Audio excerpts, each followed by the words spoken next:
Assalamualaikum warahmatullahi wabarakatuh. Halo semuanya, apa kabarnya hari ini? Semoga selalu dalam keadaan sehat ya.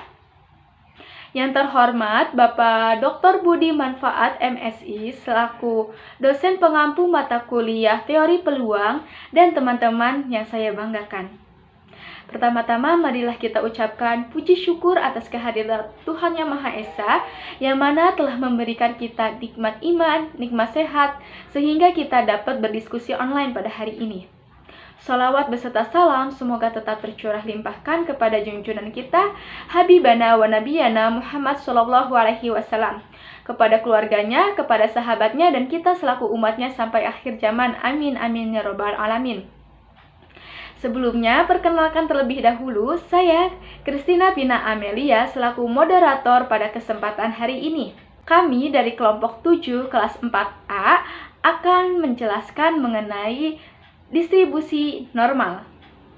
Sebelumnya, perkenalkan terlebih dahulu anggota kelompok kami.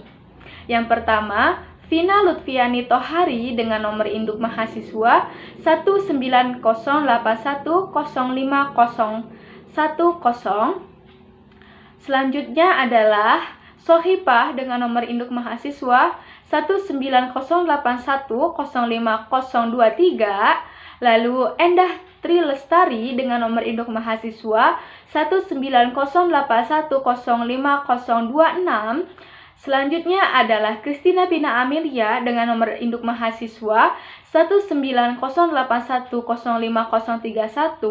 Selanjutnya adalah Nuraidah dengan nomor induk mahasiswa 190810534. Dan yang terakhir adalah Yulistiani dengan nomor induk mahasiswa 190810538. Adapun sub pembahasan yang akan kelompok kami bahas adalah yang pertama adalah mengenai fenomena atau ilustrasi dari distribusi normal. Yang kedua, kita akan membahas mengenai formulasi dari distribusi normal tersebut. Nah, yang pertama kita akan membahas karakteristiknya, dan yang kedua akan membahas mengenai notasi rumusnya. Selanjutnya yaitu kita akan membahas ekspektasi dari distribusi normal. Pembahasan yang keempat, kita akan membahas variansnya, dan sub pembahasan yang terakhir, kita akan mencari contoh dari distribusi normal tersebut. Oke, untuk pemateri pertama, saya persilahkan. Saya Vina Lutfiani Tohari dengan NIM 19081050010 akan menjelaskan tentang fenomena nyata pada distribusi normal.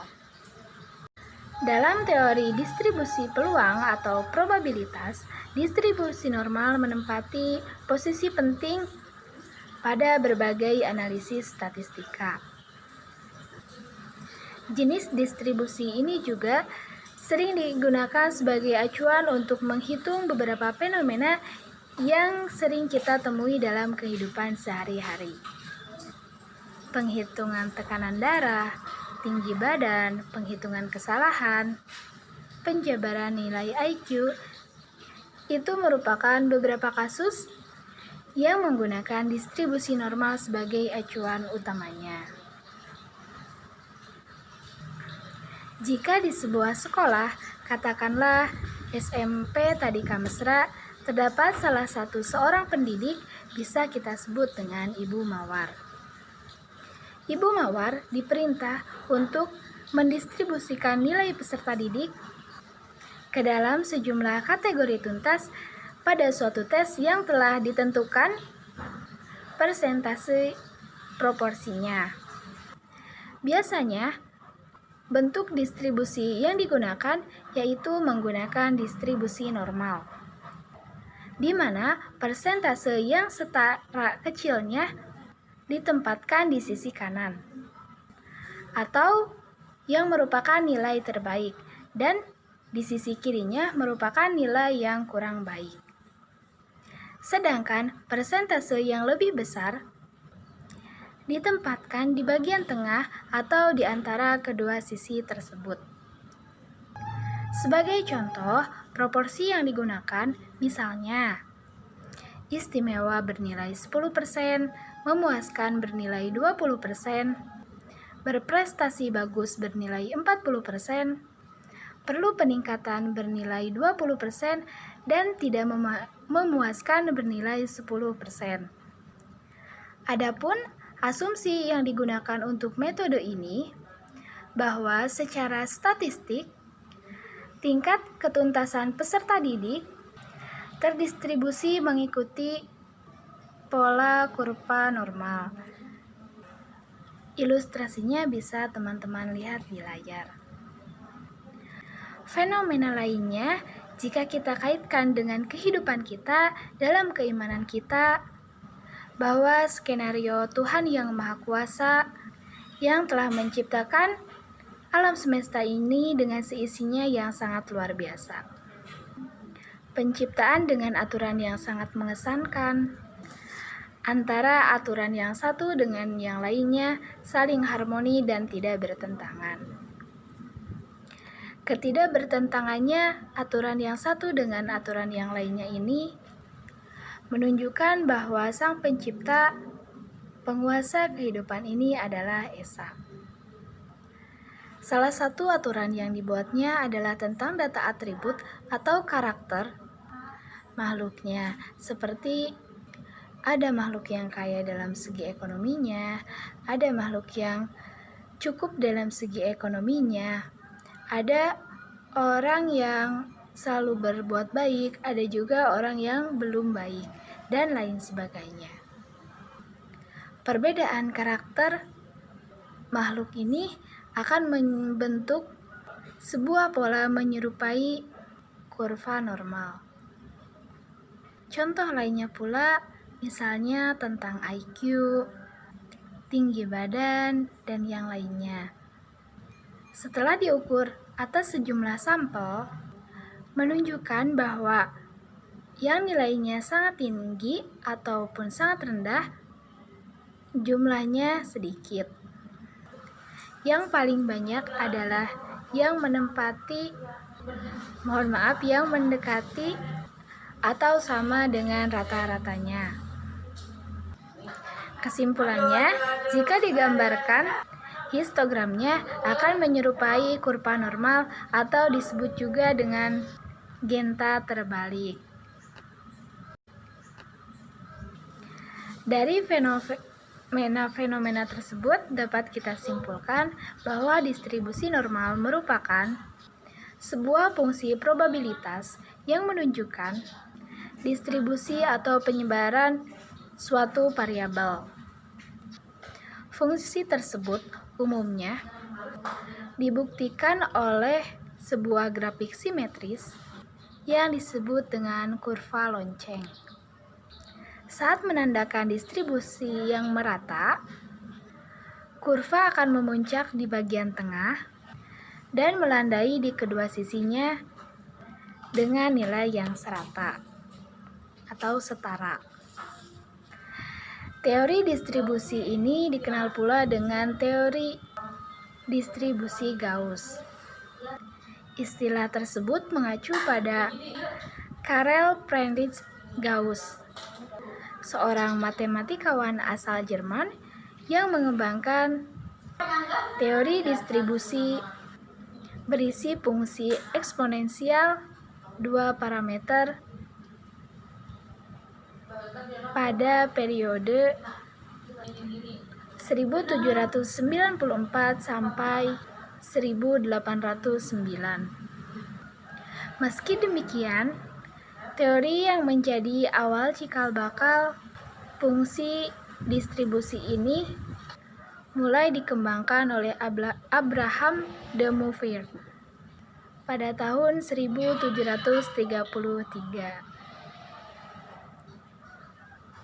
Sekian dari saya, mohon maaf apabila terdapat kesalahan dalam penyampaiannya. Perkenalkan, nama saya Nur Aidah, NIM 1908105034.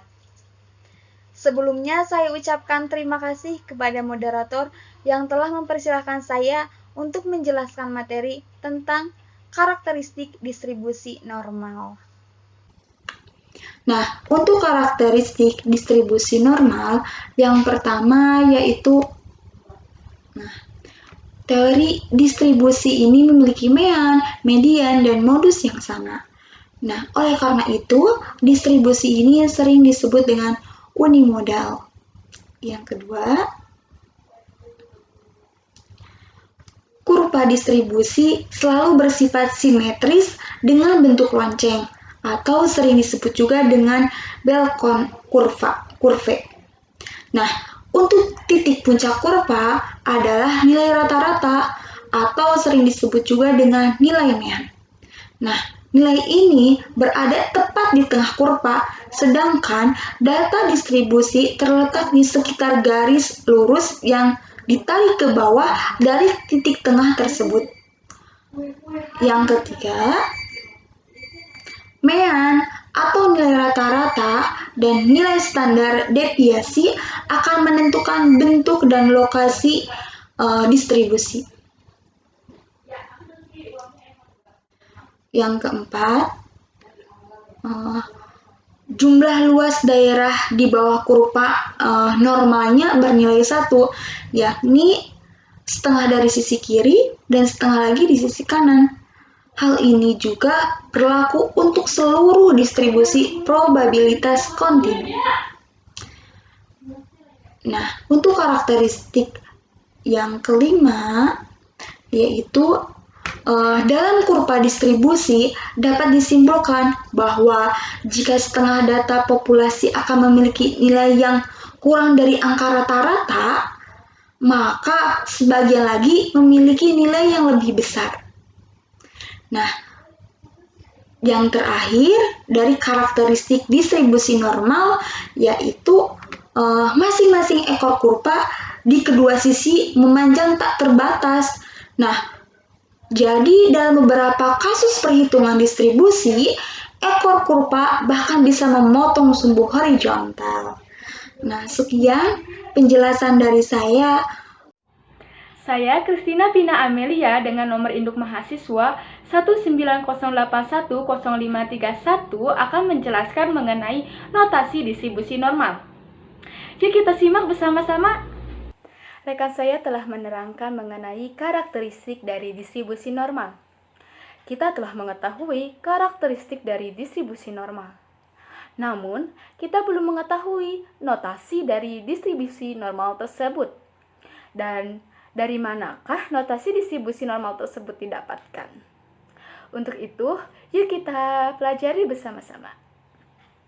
Pada distribusi peluang kontinu, peluang variabel acak X adalah luas daerah di bawah fungsi kepekatan. Jika fungsi kepekatannya adalah fx, maka peluang variabel acak X adalah sebagai berikut. Peluang variabel X di mana X di antara A dan B, sehingga peluangnya adalah integral dari A sampai B untuk fungsi kepekatan fx dx.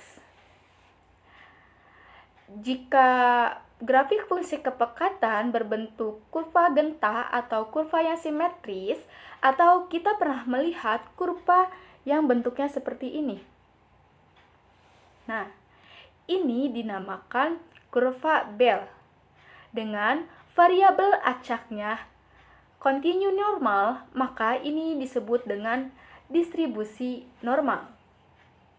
Distribusi normal pertama kali dikemukakan oleh matematikawan Prancis bernama Abraham de Moivre pada tahun 1773 di Prancis.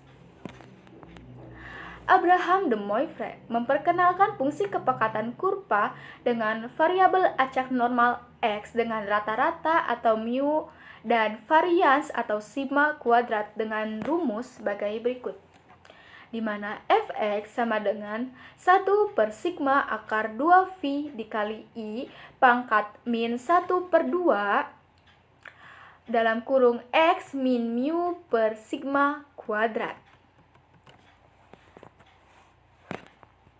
di mana V ini sebagai nilai konstannya, yaitu 3,1416 lalu I-nya sebagai bilangan konstan yang besarannya adalah 2,7183, lalu mu-nya adalah sebagai parameter yang merupakan rata-rata dari distribusi, dan sigmanya adalah parameter yang merupakan simpangan baku dari distribusi tersebut. Nah, rumus ini menghasilkan kurva normal, kurva seperti ini. Nah, kurva ini kan sama saja berbentuk seperti lonceng atau bel. Nah, dari kurva ini pada ujung-ujungnya ini disebut dengan ekornya. Dapat kita lihat kurva tersebut berada pada sumbu X. Dengan kata lain, jika kurva tersebut atau ekornya kita tarik sampai min tahingga ke kiri dan ke kanan kita tarik sampai plus tahingga, maka kurva tersebut tetap berada di atas sumbu X. Sehingga sumbu X ini sebagai asimptotnya atau garis arahnya. Kemudian luas daerah di bawah kurva ini. Karena kumpulan dari semua variabel acak, maka jumlah peluang yang terjadi adalah luas semua dari peluang ini. Oleh karena itu, luas daerah ini adalah 1 unit. Nah, yang ditanyakan, kenapa 1 unit? Kenapa tidak 2 unit luas daerahnya, 3 unit, 4 unit, atau 5 unit? Oke, di sini terdapat titik puncaknya. Nah, ini titik puncaknya. Nah, pada luas daerah sebelah kanan ini, nilainya adalah 1/2 atau setengah. Lalu, pada bagian ini, bagian luas daerah sebelah kiri, ini nilainya pun sama, setengah. Karena definisi tadi, karena luas daerah di bawah kurva tersebut kumpulan dari semua variabel acak, maka jumlah peluang yang terjadi adalah luas semua jumlah peluang ini. Maka luas daerah ini 1 dari luas kanan setengah, luas kiri setengah, maka dijumlah adalah 1. Nah, didapatlah luas daerah ini adalah 1 unit. Nah, sehingga luas daerah tersebut dapat kita cari menggunakan rumus integral, yaitu luas daerah di bawah kurva dengan menggunakan fungsi kepekatan fx, sehingga kita dapatkan adalah peluang variabel acak x di mana x min tahingga sampai tahingga. Maka diperoleh min tahingga sampai tahingga.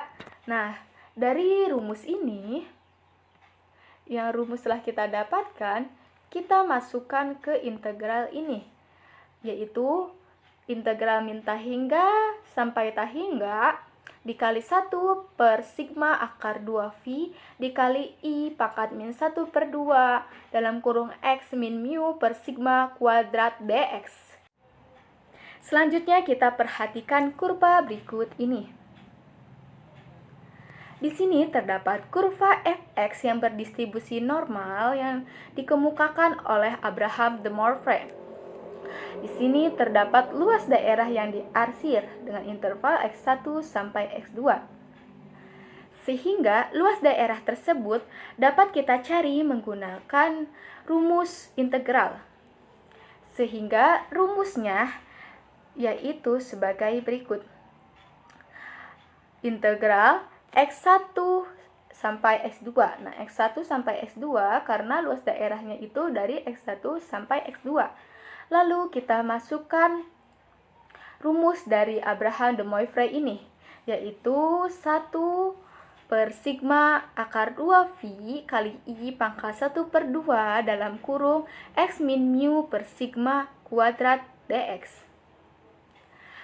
Sejak ditemukan kurva dari Abraham de Moivre pada tahun 1773, banyak para ahli yang sulit untuk menyelesaikan perhitungannya. Sehingga perkembangan dari kurva ini itu sangat lambat. Untuk mempermudah perhitungannya, seorang ahli dari Jerman yang bernama Johann Carl Friedrich Gauss membuat suatu distribusi, yaitu distribusi normal standar. Dengan syarat distribusi normal dengan rata-rata atau mu sama dengan 0 dan standar deviasinya atau sigmanya adalah 1.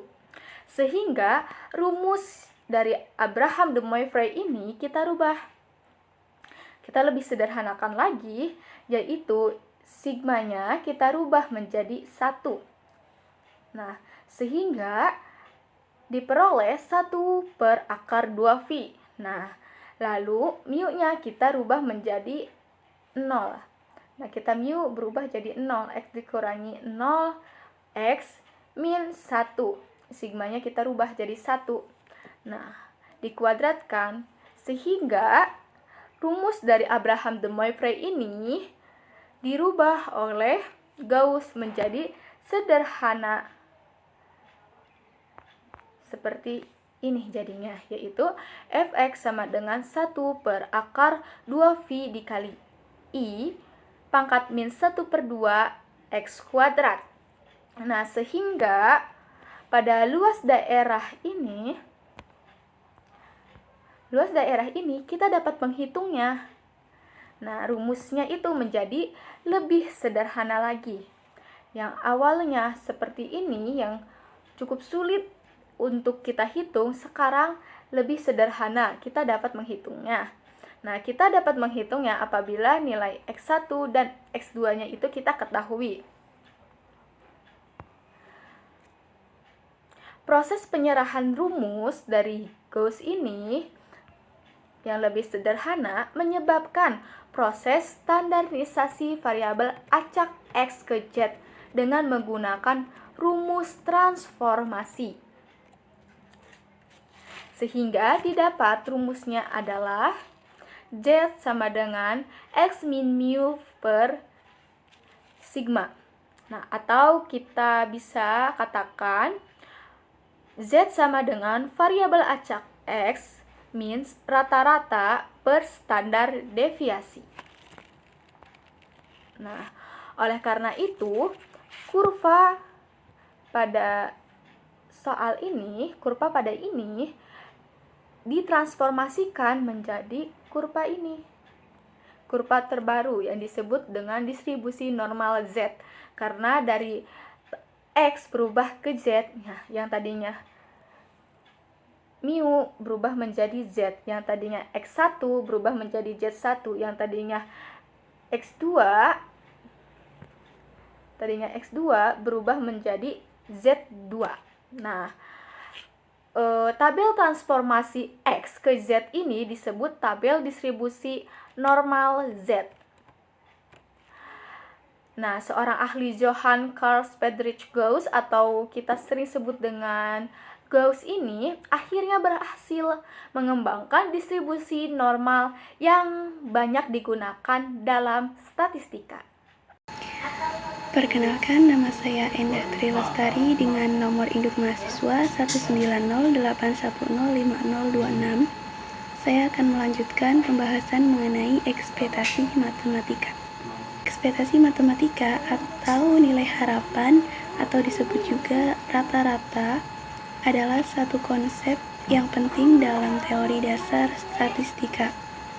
Dalam statistika, nilai harapan atau rata-rata memiliki 3 arti yang berkaitan. Yang pertama, rata aritmetik atau nilai rata-rata suatu data.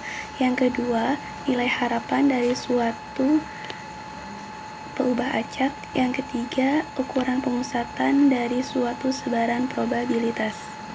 Jika X adalah sembarang variabel random, maka ekspektasi matematika dari variabel random X biasanya dinotasikan dengan EX atau simbol atau notasi mu.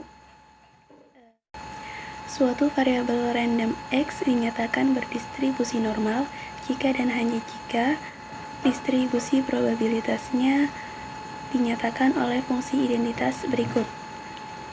Fungsi identitasnya yaitu jika 1 per sigma akar 2 pi dikali I pangkat negatif 1/2 dalam kurung X min nu per sigma tutup kurung pangkat 2. Untuk negatif tahingga kurang dari X kurang dari tahingga. Variabel random berdistribusi normal disebut juga variabel random normal. Suatu variabel random X berdistribusi normal dinotasikan dalam X strip N dalam kurung nu dikali sigma kuadrat. Berikut akan dibuktikan rumus ekspektasi matematika pada distribusi normal. Kita tahu bahwa rumus ekspektasi matematika yaitu EX sama dengan integral dari negatif tahingga sampai tahingga X dikali fungsi F terhadap X. Kita tahu bahwa fungsi densitas dari distribusi normal yaitu 1 per sigma dikali sigma akar 2pi dikali I pangkat negatif 1 per 2 dalam kurung X min nu per sigma tutup kurung pangkat 2. Kemudian dari fungsi densitas tersebut kita substitusikan ke rumus ekspektasi matematika, sehingga EX sama dengan integral negatif tahingga sampai tahingga dikali X dikali 1 per sigma akar 2pi dikali I pangkat negatif 1 per 2 dalam kurung X min nu per sigma tutup kurung pangkat 2 dx. Kemudian kita gunakan sifat integral sehingga menjadi EX sama dengan 1 per sigma akar 2pi dikali integral negatif tahingga sampai tahingga X dikali I pangkat negatif 1 per 2 dalam kurung X min nu per sigma tutup kurung pangkat 2 dx. Setelah itu kita misalkan X min nu per sigma sama dengan T. Maka didapat X sama dengan sigma dikali T ditambah nu. Lalu kita turunkan nilai X sehingga dx sama dengan sigma dt.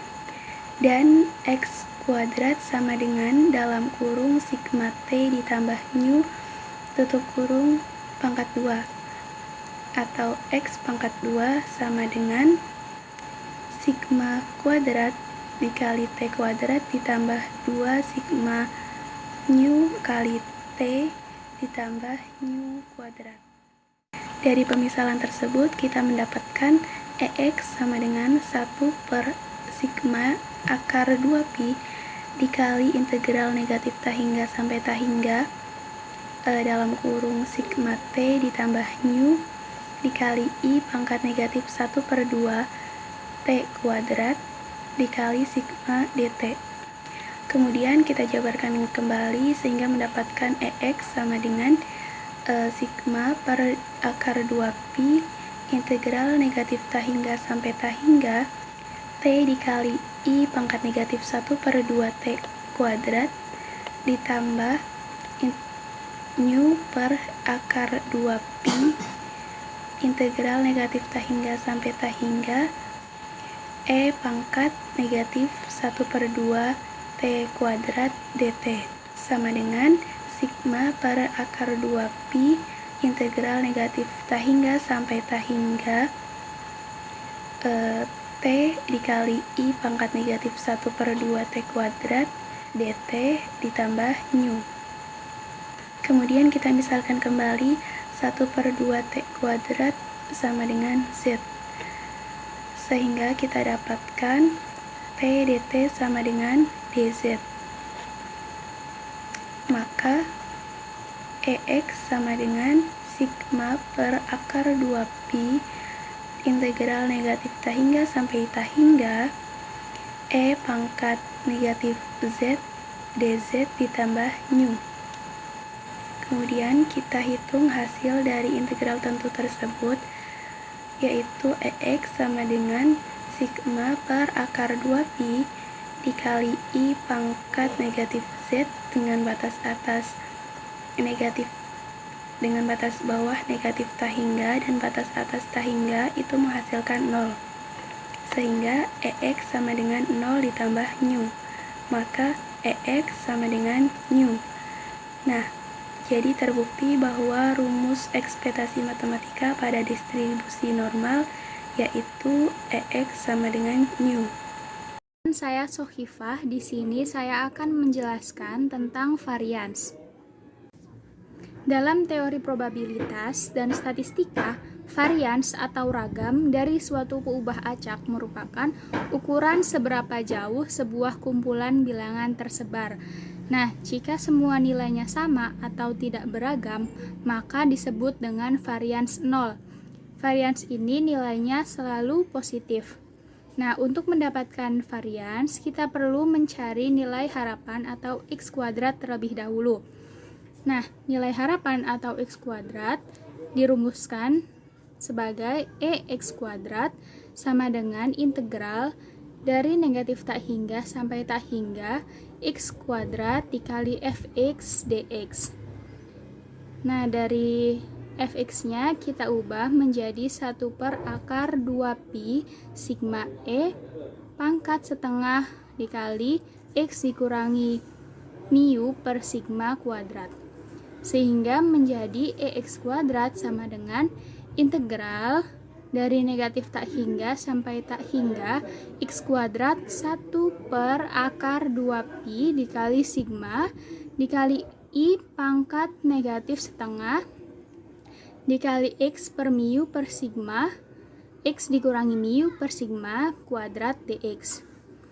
Sehingga kita keluarkan 1 per akar 2pi sigmanya menjadi X kuadrat sama dengan 1 per akar 2pi sigma dikali integral dari negatif tak hingga ke tak hingga X kuadrat I pangkat setengah dikali X per mu per dikali X dikurangi mu per sigma kuadrat dx.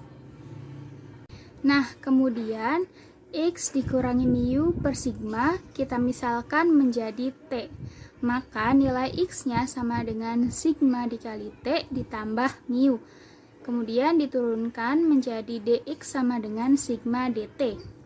Sehingga EX kuadrat sama dengan 1 per akar 2pi dikali sigma integral dari negatif tak hingga sampai tak hingga sigma T ditambah mu kuadrat dikali I pangkat negatif setengah T kuadrat sigma dt. Kemudian kita uraikan menjadi EX kuadrat sama dengan 1 per akar 2pi dalam kurung integral dari negatif tak hingga ke tak hingga sigma kuadrat T kuadrat dikali I pangkat negatif setengah T kuadrat dt ditambah 2 sigma kali pi dikalikan integral negatif tak hingga sampai tak hingga dikali T dikali I pangkat negatif setengah T kuadrat dt ditambah mi kuadrat integral negatif tak hingga sampai tak hingga I pangkat negatif setengah T kuadrat dt. Kemudian menjadi EX kuadrat sama dengan sigma kuadrat per akar 2pi dikali integral dari negatif tak hingga ke tak hingga T kuadrat dikali I pangkat negatif setengah T kuadrat dt ditambah 0 ditambah mu kuadrat. Kemudian kita uraikan integralnya menjadi EX kuadrat sama dengan 2 sigma kuadrat per akar 2pi. Kemudian lambang ini yang seperti huruf R ini merupakan fungsi gamma, di mana fungsi gamma ini merupakan alfa dikurangi 1 faktorial. Nah, selanjutnya kita lanjutkan fungsi gamma dikali 2 ditambah 1 per 2 per 2 dikali setengah pangkat 2 ditambah 1 per 2 ditambah mu kuadrat. Kemudian EX kuadrat sama dengan sigma kuadrat per 2pi dikali fungsi gamma dikali 3/2 kali 2 akar 2 ditambah mu kuadrat. Kemudian EX kuadrat sama dengan sigma kuadrat per akar 2pi dikali akar pi per 2 dikali 2 akar 2 ditambah pi kuadrat ditambah mu kuadrat. Sehingga EX kuadratnya sama dengan sigma kuadrat ditambah mu kuadrat. Baik, selanjutnya kita akan melakukan pembuktian dari rumus varians dari distribusi normal.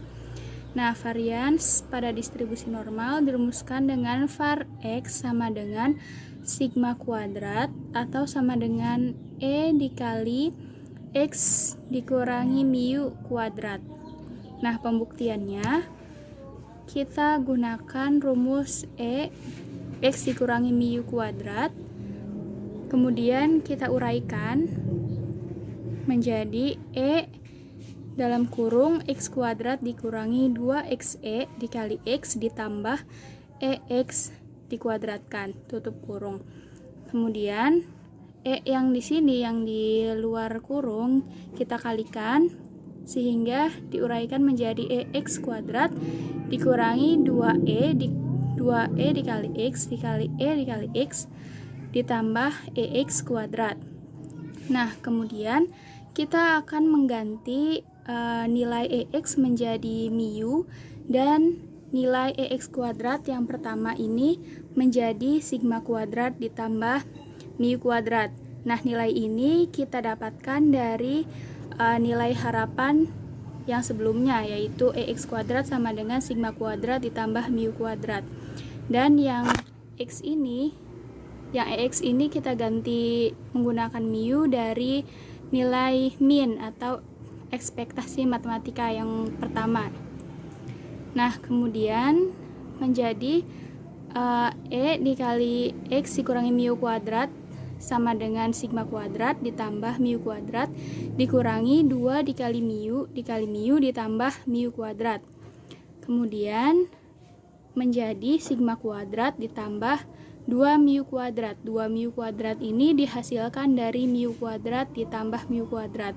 Kemudian dikurangi 2 mu kuadrat. 2 mu kuadrat yang ini dihasilkan dari 2 mu dikali mu. Sehingga hasil akhirnya yaitu E dikali X dikurangi mu kuadrat sama dengan sigma kuadrat. Karena 2 mu kuadrat dikurangi 2 mu kuadrat hasilnya adalah 0. Jadi, terbukti bahwa var X sama dengan sigma kuadrat atau E sama E dalam kurung X dikurangi mu kuadrat. Saya Yulistiani dengan NIM 1908105038. Di sini saya akan menjelaskan mengenai contoh dari distribusi normal. Langsung saja kepada contoh soalnya. Dari 200 mahasiswa yang mengikuti ujian teori peluang di suatu universitas, diperoleh bahwa nilai rata-rata adalah 60 dan standar deviasinya adalah 10. Bila distribusi menyebar secara normal, berapa persen yang mendapatkan nilai A jika nilai X lebih dari sama dengan 80? Yang kedua, berapa persen yang mendapatkan nilai C jika nilai C terletak pada interval 56 sampai dengan 68? Dan yang ketiga, berapa persen yang mendapat nilai E jika nilai X lebih kurang dari 45?